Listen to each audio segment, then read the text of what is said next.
So we're going to talk about men over 40, the top 7 overlooked dating red flags. We're going to dive into this today. So red flags, deal breakers, differences. You know, oftentimes we think of red flags like rudeness towards the wait staff, drinking a bit too much on a first date, complaining about an ex, victim consciousness, or unresolved parental issues that may not show up on a first date, but certainly it does show up. These are behavioral questions or problems that can directly affect the emotional health of a relationship. And sometimes we can look at these experiences as deal breakers. So let's differentiate. A red flag in my mind means be curious, ask questions. There might have been a reason why a person didn't tip as much as you thought they should have, or they acted a certain way. There might be a story behind it. Now, certainly when it comes to deal breakers, you have to assess your must-haves in a relationship, your must-haves. What's core to you? Is it sharing the same values? Is it having the same vision for a relationship future? Is it lifestyle compatibility? These oftentimes are things you can assess very early on. In fact, you can assess this before a first date if you know how to properly vet a person. Now, I want to just remind everyone that the majority of people these days are meeting through a dating app. I would say roughly 60 to 70% of all first dates, particularly for those people in the over 40 category, are meeting through a dating app. So if you're meeting through one of these apps, do you realize you have every right to ask as many questions as possible, because the intent of a dating app is to explore a relationship. This isn't some stranger you met out in the street and know nothing about them. This is someone who basically has said, I want a relationship. So you can ask as many relationship questions before you even go on a first date with someone. But Jonathan, that's going to sound like I'm interviewing somebody. That's going to turn a guy off. That's going to scare a guy away. I've heard men tell me it sounds like I'm on a job interview with you. Well, folks, isn't that what this is about? Isn't it about deciding if you want to explore a relationship together? But Jonathan, all the other coaches say we should just have fun, and I should just sit back in my feminine energy and just let the guy lead. Folks, if you are at this, okay, let me catch my breath, okay? If you've been in the dating marketplace for over a half a dozen years, or more like a dozen years, do you realize that you've seen the same patterns over and over and over and over and over again? So let's just stop this old pattern of cold call dating. I call it cold to call dating because I used to be in the insurance industry. And one of the things we do is we pick up a telephone book and we just go down each name and call. We go down each name and call. Well, that's effectively what we're doing, is this mass marketing approach. So let's just call it for what it is. You're basically interviewing this person as a potential life mate. So let's just call that what it is. Now, here's the benefit of doing this. You might not think there's a benefit, but there is. When two people are on the same page, couple that with chemistry, you have a greater chance for success. Do you know the founder of eHarmony? He wrote a book, Neil Clark Warren wrote a book called 2 Dates or Less. You may want to check this out. There's all the books I recommend and listed below under Jonathan Recommend Books, okay? Now, his premise was you filled out an extensive questionnaire, I think 300 questions or more. And what they did is they put people together that matched as much as possible. In his book, he identifies the top 25 things that you should be compatible on. And then his idea is you couple it with chemistry and you have a greater chance for relationship success. See, we have to recognize that we're going to have differences with people. You're going to have differences. There's going to be value differences. There's going to be lifestyle differences. There's certainly going to be differences in emotional maturity. This is one of the reasons why you're looking at these red flags, and I'll talk about the top 7 in a few minutes. But the reason why we do this, why we vet someone early on and try to ferret out these potential deal breakers, is because, okay, did any of you watch The Golden Bachelor? Jerry or Gary, what the fuck was his name? I keep screwing it up. Gary meets Teresa. They kept saying, I'm going to meet the person that the love of my life that I can't live without. He happened to live somewhere in the Midwest. She lived somewhere else. They lived maybe 500, 1,000 miles apart. And effectively, they couldn't merge lives together. This was after getting married. Now, obviously, it was impetuous on their part. But literally within months of getting married, they got a divorce. Why? Because they naively subscribed to the script that if you love each other, magic fairy dust is going to make it all work out. See, chemistry blocks our intuition. Let me repeat that. Chemistry blocks our intuition. Chemistry was designed to bond us for mating purposes, basically to procreate. That's what chemistry was designed for, to bond us with another human being that we were going to make babies with. Well, for those of us in midlife, this is so different. That's why this topic is over 40, because those 20 and 30-year-olds that have sex fairly quickly, now today it's a promiscuous dating marketplace, so it's rather different than when, for those of us who are baby boomers or Gen Xers. But chemistry is intended to bond us for mating purposes, but it can cloud our judgment. But more importantly, it can cloud our intuition. It can cloud our intuition. Now, let me differentiate, because we're talking about red flags and you want to pay attention to them, but you really want to tap into your inner voice. Now, here's the thing. Rudeness to the waitstaff, drinks too much, complains about their ex. See, oftentimes we have judgments about human beings, and when we judge another human being, that's not our intuition talking. Our intuition comes from a very soft, faint, a very soft place. And intuition has no judgment about another person. See, intuition is almost like an on-off switch. It's either right or it's not right. You either feel it or you don't. It's almost binary in that sense. But intuition operates like a foghorn. So you're a ship traveling towards the shore, and you hear this bump, bump, bump. It's very faint, okay? Now, many people, when they're amped up on chemistry, they don't listen, they don't hear the intuition. They don't hear the foghorn. So they eventually proceed ahead. They end up having sex. They date for a while, only to crash on the rocks later. Now, many of us, I want you to recognize that deal breakers oftentimes are glaring, like it's a glaring sound. It's like beep, beep, beep, beep, beep. That's usually, sometimes our deal breakers are built on judgment without really understanding the nuances, the differences you might have with another human being. So now some people confuse their fear and insecurities as, let me reframe that. Let me rewind that. Many people look at their fear and insecurities and give it a bad rap. There's oftentimes judgment around people that have fear or insecurities. But I think when you feel fear for someone or an insecurity for someone, there's often judgment about the other person, making them out to be wrong. But what if fear and insecurity is a sign that you're not ready for this person?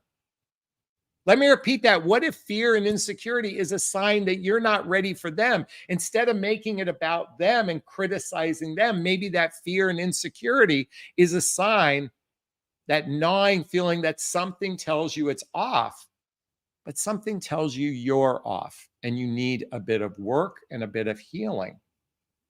See, here's the tricky part about the dating marketplace. You know, the tricky part about the dating marketplace is that we have a significant population of rather emotionally wounded people They have unresolved childhood wounds and adult traumas. And we're going to talk about that in a moment. But coming back to these 7 overlooked red flags. Early dating requires intentionality to spot these. And the understanding of compatibility. If you haven't seen my chart called the relationship iceberg, please forgive this glare. But you see, above the waterline is chemistry, or what we call attraction. But below the waterline is shared values, blendable lifestyle, emotional maturity, shared vision, that sort of thing. That's compatibility. If you're meeting on a dating site, as I said earlier, you are allowed to vet the person. So I want you to be thinking of these 7 things going forward. Number 1, your desired relationship vision. If he is not on the same page of what you desire in relationship, that's a gigantic red flag. Now, the challenge with many of us in midlife is many people are gun shy about remarriage. There is a gigantic fear. And especially those in their 60s or 70s, I don't want to be a nurse and I don't want to be a purse, I hear from women. See, the reality is once you hit 70, we've got to recognize that the days in front of you are rather short. So you've got to ask yourself, what kind of relationship do you want, and vet this other person to be compatible. When someone says, I don't know what I want in a relationship, I have no clue, I just want to enjoy the company and the sex that comes with a casual relationship, you've got to ask yourself, is that aligned to who you are and what you want? Folks, just speaking personally, I am very crystal clear. I want a life partner to share the tail end of my life, okay? As I recognize probably 2/3 of my life is already passed by. I highly doubt I have 50% of my life left in front of me. And I'd like a life partner. And I'm assuming many of you would like the same, especially if you're 40, 50, and even 60.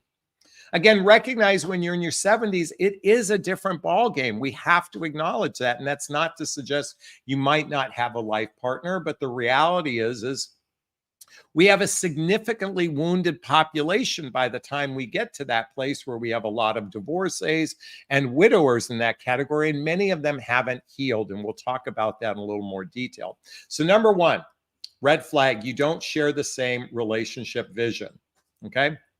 Number 2, the person has ongoing conflict with an ex-spouse. Ongoing conflict with an ex-spouse. Look, if we can paint this picture as if they're wrong and you're right, which a lot of people do. But I'm here to say there's a karma if you have a contentious relationship with a spouse. There's a karmic reason for that. Whether it's you, by the way, this isn't singular. What I'm talking about, even though we're talking about men, this is both for both genders, men and women alike. If there's ongoing conflict with an ex, that can be very problematic. That's a gigantic red flag, meaning that could cause significant problems in any future relationship. So you have to be, and by the way, do you realize that most people cough up this information sometimes before the first date, but usually by the first or second date when you ask about their ex-spouse? When they operate from a place of victim consciousness, when they operate from a place of that person is bad. What does that say about the caliber of the person when they chose this bad person?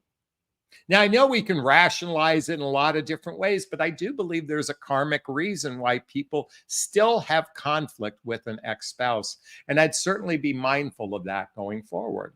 Number 3, they are hung up on an ex-relationship or ex-spouse. They are hung up on that person. It's one thing to have conflict. It's another that they speak so affectionately about their ex as if they almost want that person back. I've witnessed this with women. I've witnessed this with men.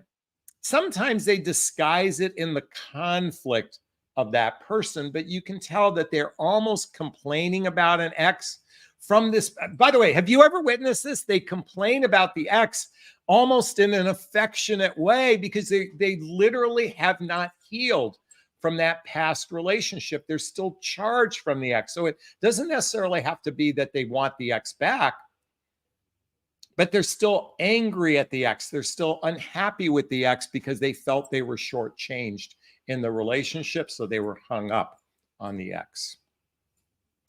Number 4, I think this is a red flag. People that constantly complain about the state of affairs of the world. You know what? Listen, there's certainly a lot of things to not be happy about the state of affairs in the world, particularly if you are hyper-focused in politics or you're hyper-focused in some activist group. But people who are complaining about this state of affairs, they oftentimes lack gratitude.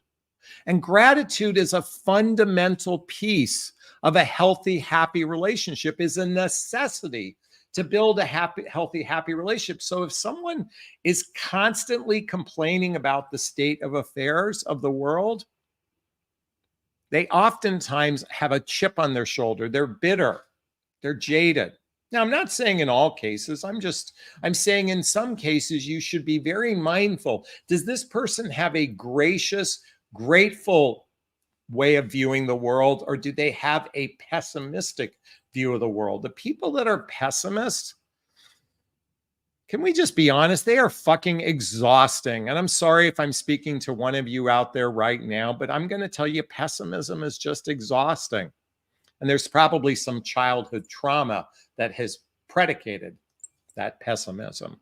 Number 5, unresolved trauma from childhood or adult.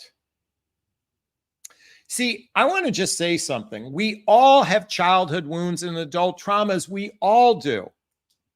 And therapy today is a must. For the last 10 years, social media has bombarded the population, encouraging healing, encouraging doing therapy, encouraging doing work on oneself.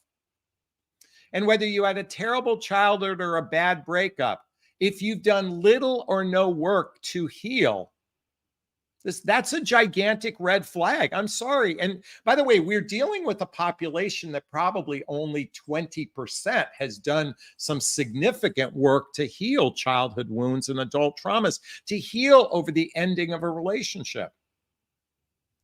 Years ago, I worked with a client, and on a date, she asked a man about his childhood. And he said, "My mother was a despicable human being." She had great empathy for him. Wow, that must have been hard. She went on to say, "How did you heal from that?" And he goes, "I didn't heal from that." And when she asked him about his past relationship, there was a pattern. Every woman was a despicable woman. This man had 5 or 6 relationships under his belt over a period of 25, 30 years, and every woman was a despicable woman. Unresolved trauma from childhood, or the reality is today, the average person they've had 3 significant relationships and an additional 2 short-lived relationships. So 5 relationships. Short-lived relationships are more roughly about 60 to 90 days. Significant relationships are 1 year or longer. The average person has had 3 significant relationships and 2 short-lived relationships. I'm here to say, think about that. Most humans haven't grieved, especially if a treasured relationship didn't work out. That's a red flag. By the way, in my mind, if you haven't done therapy, that's a red flag. If you haven't done some level of personal development, self-help, and spiritual work. Now, I know I'm going to catch crap for this because 80% of the population doesn't do any real healing. But I'm here to say, if you're following my channel and you've done the inner work, you've read the book, The Hoffman, you've been reading all of the materials I've been giving, you listen to the Gottmans, you're the one who wants that partner that wants more than just fun, entertainment, romance, practical life, sex. You want that emotional, spiritual connection. That's a real sacred life partnered relationship. Number 6, a red flag is lifestyle incompatibility. Remember I talked about differences earlier? People that have different lifestyles are going to have problematic issues. Now, that's not to say that you can't work around them.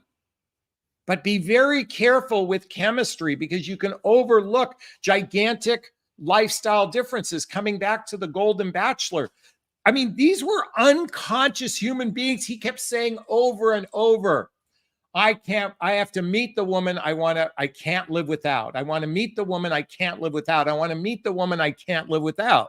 Well, fuck, he met that woman, but their lifestyle differences basically said that love is not the glue that keeps us together. It's people that are compatible with one another that keeps us together. And so while we are going to have differences, you have to really ask yourself, putting the piece of the puzzle together, do we have enough compatibility to navigate our differences? And number 7, let's do it. Number 7. Love bombing and pushing for sex too early. Love bombing and pushing for sex too early. See, it's okay to feel a desire sexually. There's nothing wrong with that. And by the way, men oftentimes have sex on the brain, but an overextended desire to be physically intimate with someone, an exaggerated pressure, if they're pushing for sex, if they're overpraising you and there hasn't been enough. In other words, it's not mutual, it's one-sided. That's a pretty common red flag we all know about. It's not overlooked, but I think it's overlooked when there's chemistry. And again, midlife people have to be more mindful because we have more life experience under our belt. Is this sinking in? Is this resonating with you? Please let me know. Did you appreciate these 7 overlooked dating red flags? If you did, I'd like to hear your thoughts on it. Post a comment below. I do my best to read them all. As always, if you find value in my videos, please hit that like button. Please share this video. Please subscribe to my channel and hit that notification bell so you can be notified of new videos.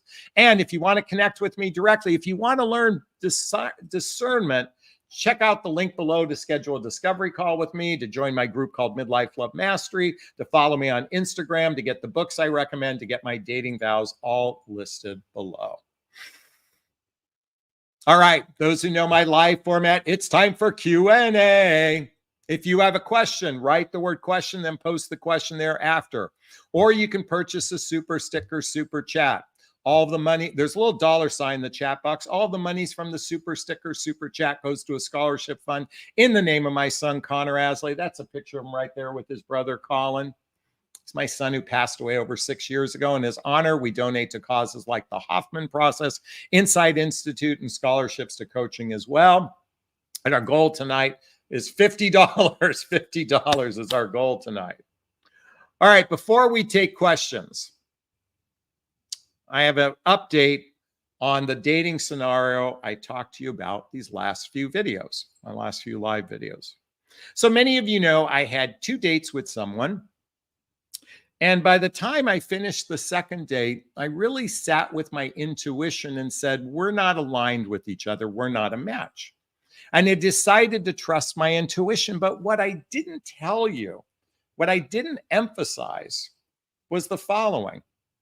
So by the way, very attractive woman, accomplished woman, good person. I mean, if I don't like labeling high quality, but I want to give her that high quality moniker. There was nothing wrong. There were no red flags. There was nothing behavioral that caused me to think that there was a deal breaker. But I'm going to share something with you. We both had mutual strong attraction for one another, and we had strong chemistry for one another. I'm going to repeat that. We had strong attraction and strong chemistry. I found myself very attracted to her, strong chemistry towards her, and I think she felt the same. Why I'm sharing this with you is the old Jonathan would have chased the chemistry. The old Jonathan would have chased chemistry, which would have meant I would have chased sex. And I can tell you that conscious dating, discernment dating, vetting dating, intentional dating requires putting your libido in a box for a moment and really assessing and really listening to your intuition. Now, my intuition was like that foghorn off in the distance. It was a very light experience, or light noticing of that it's not right. I didn't need to keep going to trust my intuition. Now, the truth is I don't know if my intuition is right. I mean, the truth is you'll never know because I didn't date this person and it collapsed sometime in the future. But trust is recognizing that when you listen to your intuition is knowing that it's always right. So if your intuition is always right, then trusting your intuition requires being able to listen to your intuition. But it's so tricky because chemistry clouds intuition. On our first date, tons of chemistry, tons of attraction.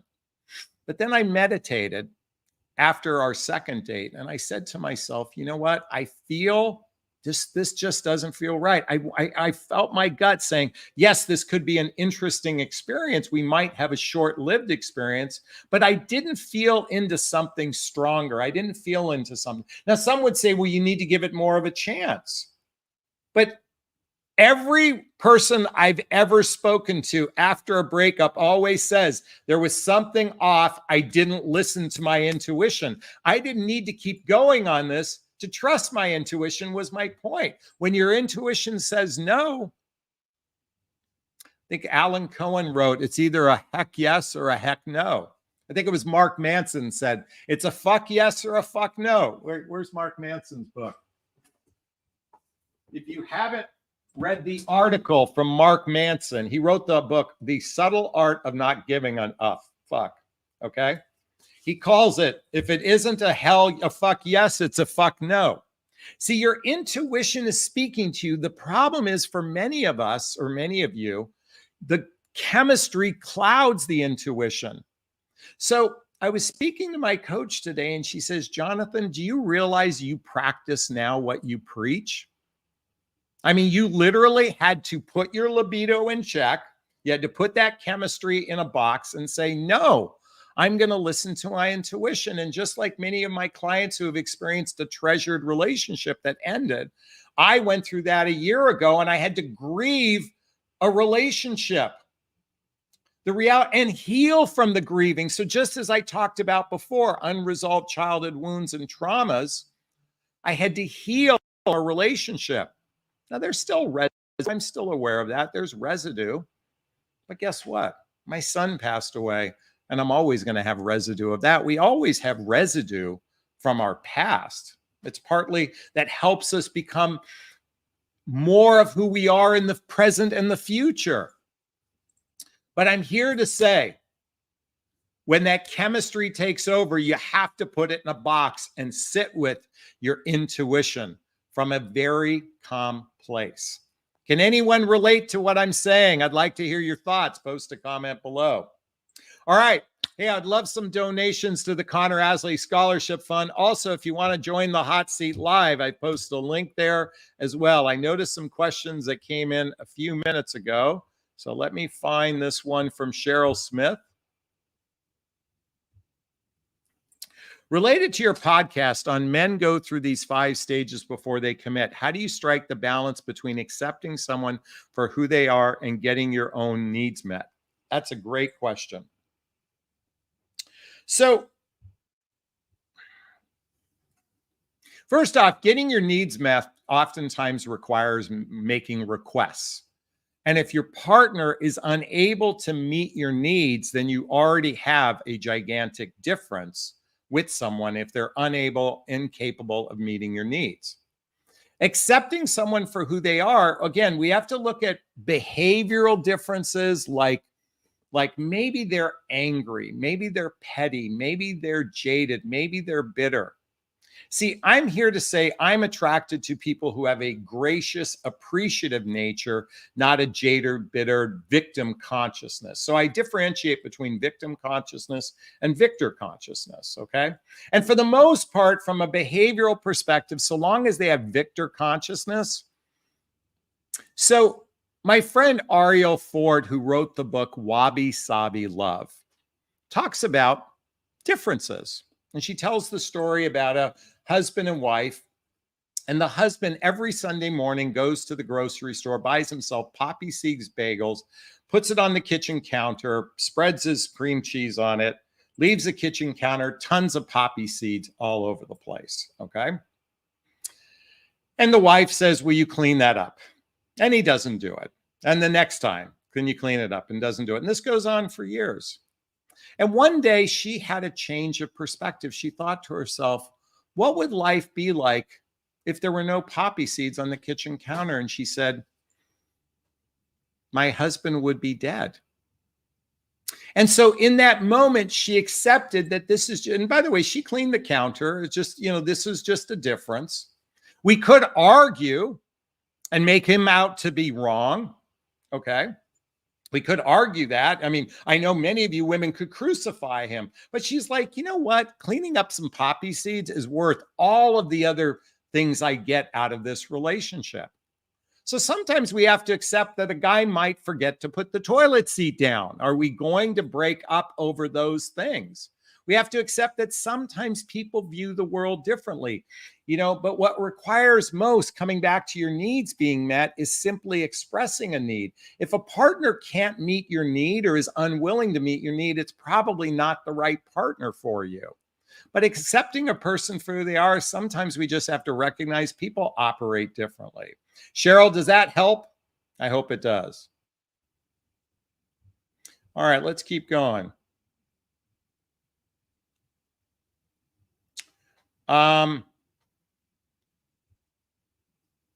Let's keep going. Catherine says self-introspection, self-work doesn't necessarily require external therapy. If one wants to do therapy, awesome. I disagree. I believe a qualified professional can see the blind spots or draw to one's attention things that can't be done on an introspective level. I believe introspective work. I am an absolute believer in introspective work. But I also believe seeking outside perspective, because somebody who's trained, but more importantly, who has gotten to know you, can see your blind spots. And that's oftentimes where the greatest gift comes, from seeing someone's blind spot. Now, an introspective person has to be able to take that information. Some people are so introspective that they gaslight themselves, or they do something known as spiritual bypass. That's why it's beneficial to go to an outside source to get some additional perspective. And the reality is the average human being isn't qualified to be their own therapist. Now, certainly we are qualified to be able to trust ourselves and learn how to build an inner world. Like, we are very qualified at listening to our higher self. I'm a believer of that, but I disagree, Catherine. I believe that seeking somatic therapy, particularly, which is often done with a professional, can make a big difference in someone's life. And I just have a different perspective than you. Linda says, great info. Love your channel. Thank you, Linda. I appreciate that.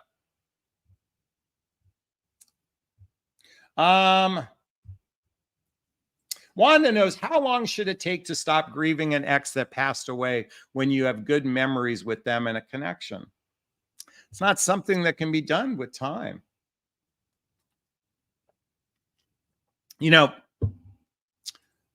I believe there's always residue, especially in that. It also depends on, was the breakup contentious? Was it a conscious uncoupling? Was the breakup due to disrespect or abuse? There are a lot of factors that can come into play when it comes to an ending of a relationship. So we can't base it on time.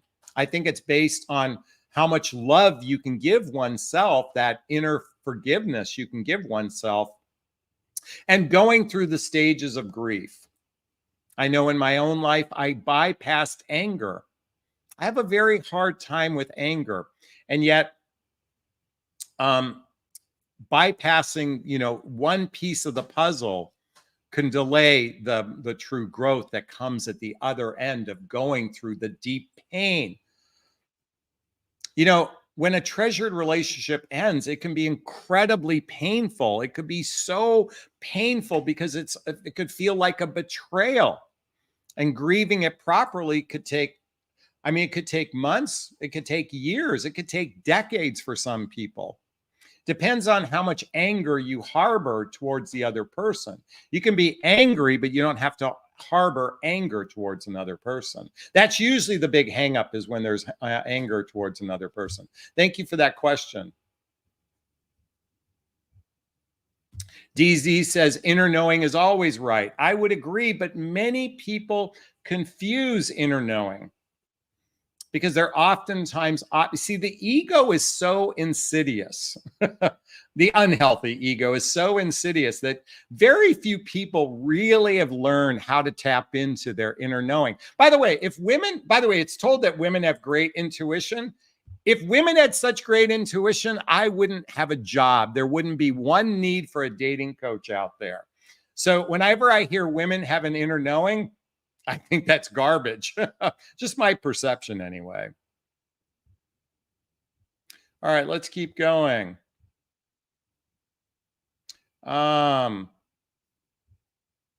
Gigi says, I heard your intuition is your subconscious reminding you of past experiences.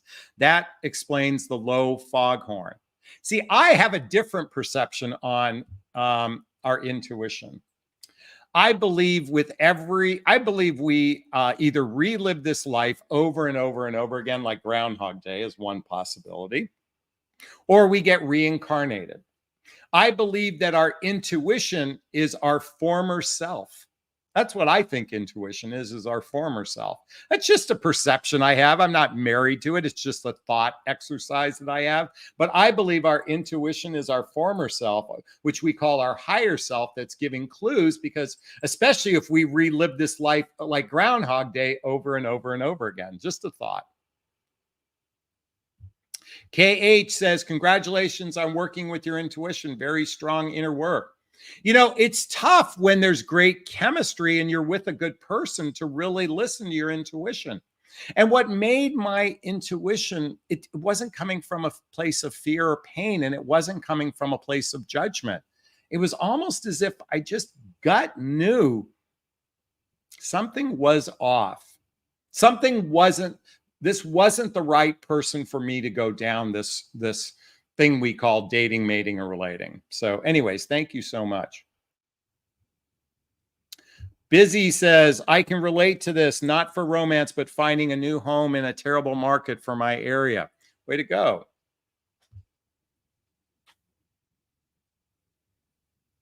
Let's keep going. Bump, bump, bump, bump, bump. Let's keep going. Idiocracy makes us unique. I would think that's true. Bum, bum, bum, bum, bum. Sandra Smith. What if I want sex the first night, is it okay to go with it? And I don't want it held against me later. Folks, I know so many couples who have had sex on the first, second, or third date, and they're happily married.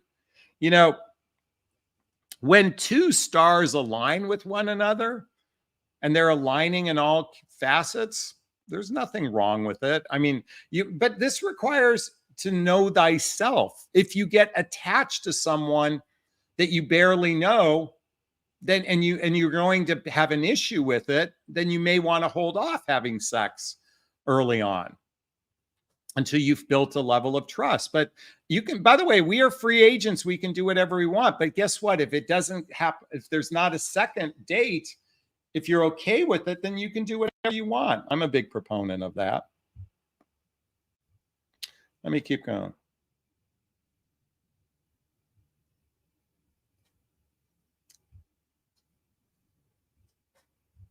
Let's keep going.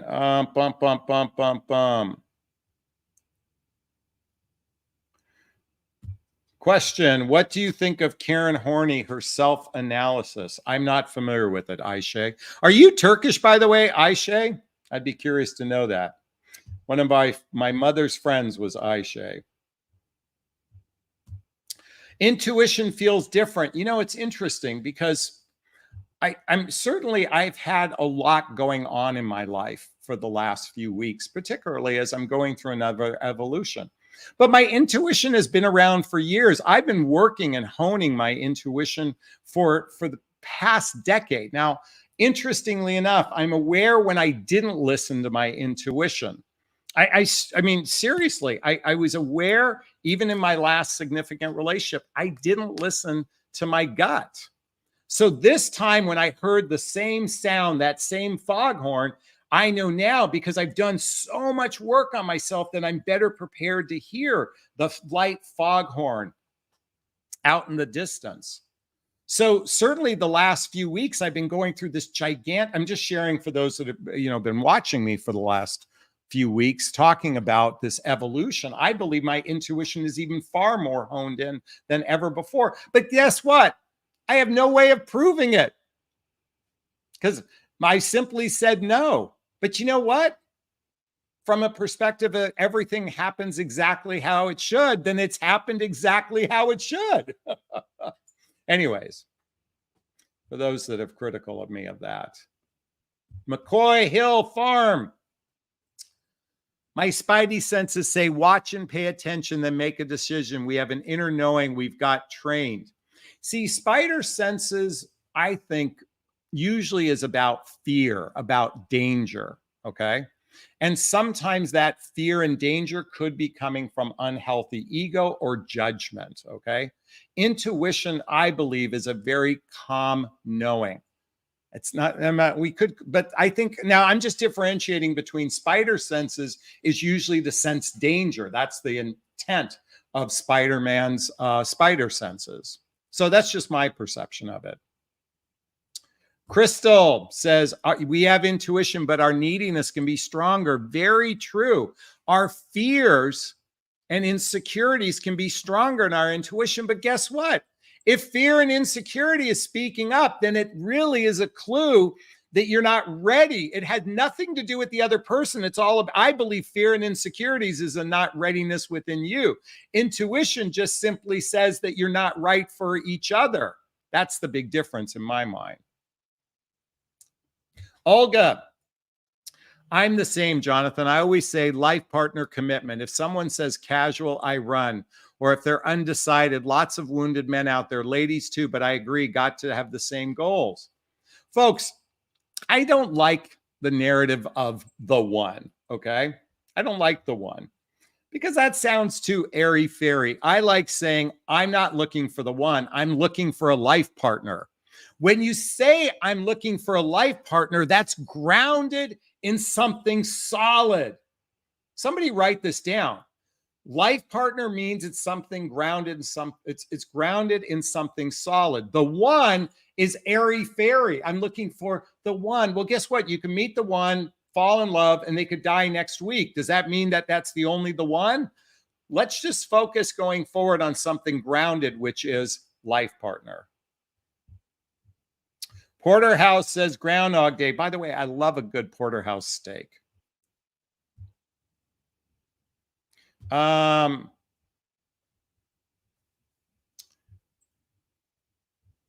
Catherine wants to remind us every person is unique and grows in their own way.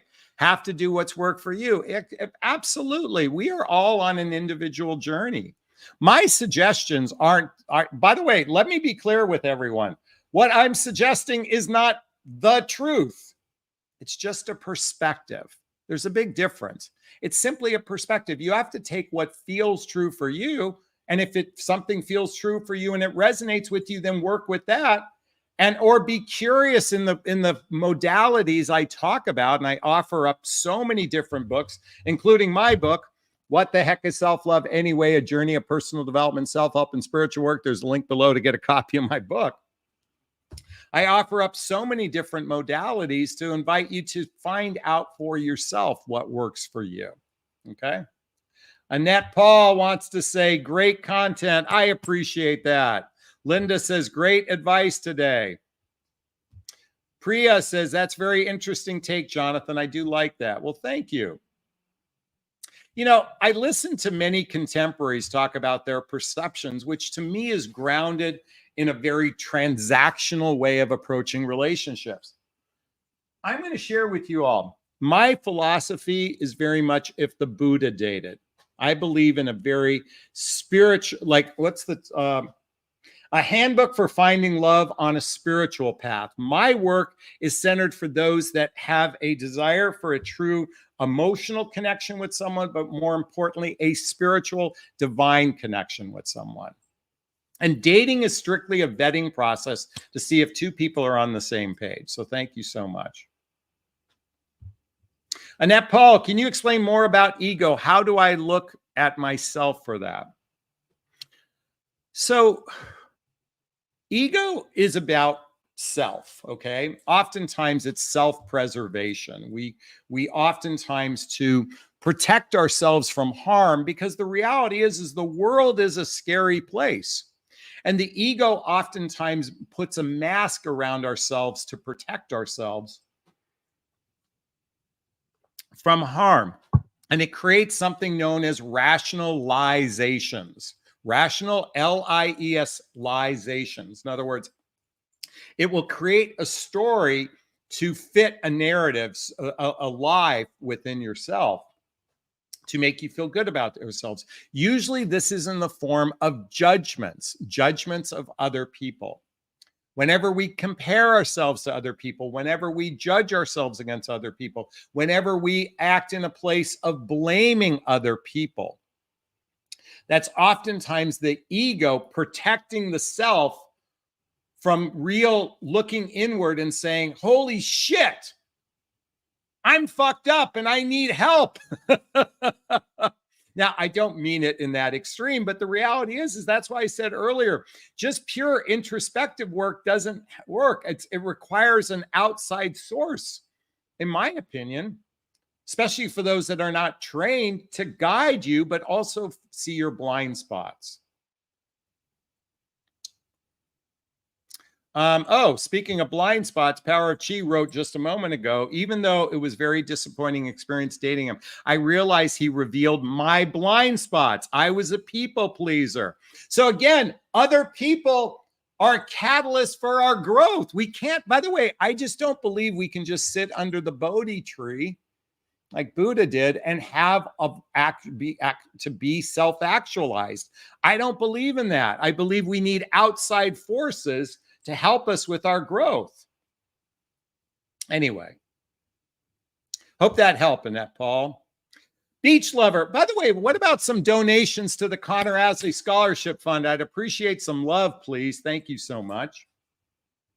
Question, if it's raining great women, does that mean you would run across several women in a short time? Explain why they're so far apart, unless you're talking about California rain.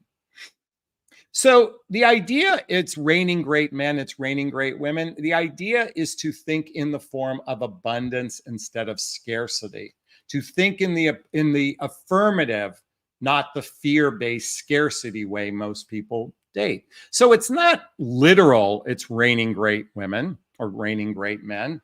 It's about believing that a great person is literally just one bus ride away from you. You're crossing paths all the time. And there's going to be, I think it was Matthew Hussey was talking about when he met his now wife, he was talking about atoms colliding.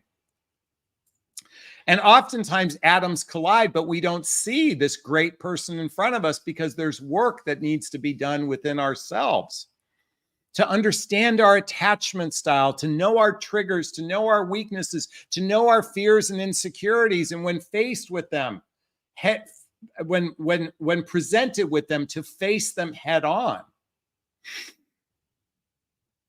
Anyways, that's just my 2 cents on that. So thank you so much. CG.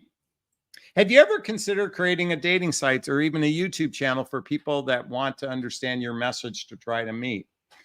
I'm not qualified. I mean, the algorithm, the coding to create a dating site and then also to market it. You'd spend 90% of your time. By the way, most companies spend 99% of their time marketing, and most people that would want to join won't spend the money. We have a very lazy, okay, folks, We already have something amazing called dating apps like Bumble, Hinge, Match.com. And 99% of the profiles are fucking shit. And I'm talking about you women equal to men. You put together such fucking shitty profiles and then you wonder why you get shitty results. Please forgive my rant. I'm sorry. I'm sorry to say the 99% of people in the dating marketplace have put together such shitty effort, and then they make such shitty effort, and then they complain that the problem is dating apps. Yes, by the way, my dating app would cost $500 a month. You'd have to have professional photographers. You'd have a professionally written essay, and you'd have to have a personality quiz, and you'd have to be reviewed by a therapist. Matter of fact, I'm going to charge $1,000 to $2,000 to be on my dating site.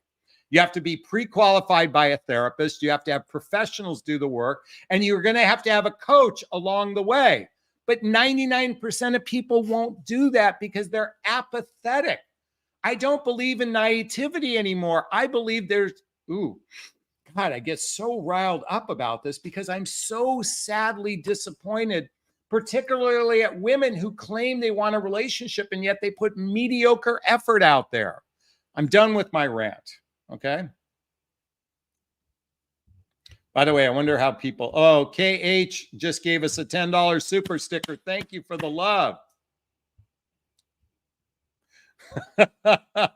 McCoy, no, LOL. It's when Jonathan yells. Let's keep going here. Bum, bum, bum. Let's see. Wendy wrote, hard. You think you know someone, but you really never. Can you really ever? My ex of over 20 years said to me only a few weeks ago, he was always uncomfortable lying to me. Intimacy was so uncomfortable. Yeah, the vast majority of human beings are wearing a mask. You know, sadly, in an effort to avoid conflict, people lie to themselves and then they lie to people in an effort to avoid conflict. Sadly, you know, that's because most couples do very little, for lack of a word, therapy with one another. Very few couples actually know each other. This is why I'm a big proponent of the work of the Gottmans. Actually, let's get this book. The Gottmans. John Gottman wrote The 7 Principles for Making a Marriage Work. We can replace the word marriage with relationship. But very few couples know the mechanics to a healthy, happy relationship. So sadly, you're right, Wendy. Most people are wearing a mask, I believe. Renee says, I love how you rant and then say, done with my rant. Linda says, I agree with 99%. And by the way, that means 99 out of every 100 watching here have a shitty dating profile, but everybody thinks they're the exception. That's the funny part of this. Everybody thinks they're the exception instead of recognizing that they're the rule. Sherry says, I love Jonathan's rants. Well, thank you so much. And I appreciate you spelling my name correctly. Debbie wants to say that I love his rants too. Patricia says, you're doing a great job. Jonathan rants, please. Yay, rants. And by the way, I will say my rant is a radical judgment. I'm just going to own it. I'm going to own that it's a judgment about people. I guess my rant it comes from a place of sadness. It's a genuine sadness. It saddens me to witness people who are thirsty for a romantic relationship. They've been watching my channel for years, and yet what's the definition of insanity? Doing the same thing over and over again, expecting different results. I'm going to say I'm radically judgmental. In fact, I once did a quote, why am I so judgmental of people who are judgmental? But you know what? My judgment is a little bit of tough love. I mean, I call myself heart-centered radical honesty. It's direct, a little tough love with a lot of heart. So my hope is you can see my heart behind the anger, the judgment, the criticism. I want to shake you all up and say, stop being stupid. Just a perception I have. By the way, you can agree with it or not. I'm not married to anything. If someone shared with me a better way of doing things, I would listen. I'm just aware that most people operate either naively or worse with ambivalence. And many of you who are watching, and certainly the men out in the dating marketplace, lack intentionality. Most men are just winging it. They're winging it. They want companionship, connection, and sex, and they'll do it, but they're not intentional about it. They just want to get laid and have some companionship. Anyways, that's my perception anyway. Sharon says, I'm the exception because I don't have a dating profile. No, you're not the exception. You just don't have a dating profile. That's all that is. If you're the exception, then you would be on the dating profile with an awesome profile. That's what makes you an exception. Okay. Debbie says, that's why we love you. Thank you so much. I appreciate the love. Let's keep going here. All right. If you have a question, write the word question and post the question thereafter. Or purchase a super sticker, super chat. There's a little dollar sign in the chat box. Or if anyone wants to join the hot seat before we wrap up, I welcome someone joining on. Linda wants to remind us most men don't complete a profile. Could you just change that to most men and women don't complete a profile? It's very true. I view women's profiles all day long, and I'm sadly disappointed. But just remember, 75% of all new relationships these days are usually happening with an online connection. So that's why I'm a big proponent again. Wendy says, me again. My last relationship of 3 years was broken off by him overnight. A few days before we had dinner together, a shower, slept together, a rose, still getting mushy text, I adore him. Well, why did he? Oh, breakups sometimes are a call for change, but most humans don't know how to make the change. A breakup for some people is just a call for unity. But you see, remember coming back to that ego conversation, the ego always wants to be right. So when you have two people together, I'm right and I'm right. See, when you operate from a place of I'd rather be happy than right, you find solutions with one another. Let me repeat that. When you operate from a place of I'd rather be happy than right, you find solutions together, but usually one person wants it their way and the other person wants it their way, and that's called conflict. See, we're told that we're supposed to compromise all day long, and I'm here to say find agreements with one another. Find agreements with one another. Sherry wants to remind Jonathan, tough love is great. Thank you so much. All right, Gigi came back. I believe the majority of both men and women on dating sites to check a box like they are trying, similar to an unemployed saying there are no good jobs. It's an excuse for lack of effort. Ding, ding, ding, ding, ding, ding, ding, ding, ding, ding, ding, ding, ding. I believe the majority of men and women on dating sites to check a box like they are trying, similar to an unemployed person saying there are no good job out there. It's an excuse for a lack of effort. Gigi is 1,000% correct in my book. Sherry says amen to that. Agent Aaliyah, realtor. I want to know what makes you compatible if you have a 12-year age gap. I'm going to say something that I can't stand. Age is just a number, but age is not just a number. It's a real chronological aspect of life, okay?